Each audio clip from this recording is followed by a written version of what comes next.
ایک صاحب کی بچپن میں ان کے بچے کی ڈیتھ ہوئی, اتنی بڑی داڑھی ان صاحب کی, ایسی طنزیاں باتیں کر رہے ہیں, میرے بچہ ہی ملا تھا اللہ کو مارنے کے لیے, اور پتہ نہیں یار میں تو نماز بھی پڑھتا ہوں, صدقے بھی کرتا ہوں, سنا تو یہ ہے کہ صدقے سے بلائیں ٹلتی ہیں, اس طرح کی طنزیاں. میں نے کہا یار تم کافر ہو جاؤ گے, کیا باتیں, بچہ تو واپس آئے گا نہیں.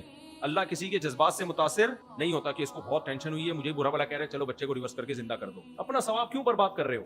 تو بھائی ہر طرح کی پریشانی سے بچنے کی کوشش کرو, آ جائے تو ناشکری مت کرو, ناشکری مت. ہمیں اللہ نے جو نعمتیں دی ہیں وہ نعمتوں کا ریشو زیادہ نہیں بلکہ بہت زیادہ ہے. تھوڑی تھوڑی پریشانیاں ہلکی پھلکی, ہم تو ان تھوڑی پریشانیوں کو بھی عذاب بنا کے پیش کرتے ہیں. جیسے قرآن نے کہا ہے ومن الناس, لوگوں میں کچھ لوگ ایسے ہیں جعل فتنۃ الناس کا عذاب اللہ, تھوڑی سی آزمائش آتی ہے اس کو اللہ کا عذاب سمجھنا شروع کر دیتے ہیں. تو اللہ نے دو طرح کے لوگ پیدا کیے ہیں, شکر گزار اور ناشکرے. تو اللہ ہم سے کیا چاہتا ہے, ناشکرے بنے یا شکر گزار بنے؟ شکر گزار. اور شکر میں سب سے پہلے کون ہے؟ اللہ.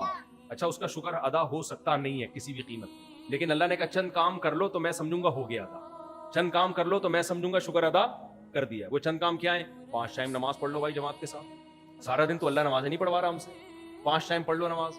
تو کوشش کریں گے کہ نہیں کریں گے؟ اللہ نے کہا رمضان کے روزے رکھ لو, پورا سال کھاتے ہو, 1 مہینہ کیا کر لو, ناغا. زندگی میں 1 دفعہ حج کر لو. کیا خیال ہے بھائی؟ کوئی زیادہ مشکل پیکج نہیں ہے. فرض زکوٰۃ سال میں 1 دفعہ. اس کے علاوہ اللہ نے کہا تمہارے مال میں مسکینوں کا اور تمہارے رشتہ داروں کا حق ہے.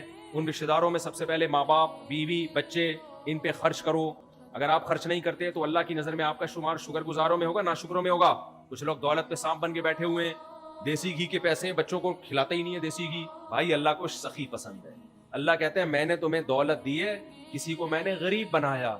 کافر کہتا ہے میں نے اپنی محنت سے پیسہ کمایا. بھائی اللہ کہتے ہیں نا, یبسط الرزق لمن یشاء, میں جس کو چاہتا ہوں دولت دیتا ہوں, جس کو چاہتا ہوں چھین لیتا ہوں. اب جس کو چھینی ہے وہ صبر کرے, جس کو دی ہے وہ غریبوں پہ خرچ کرو.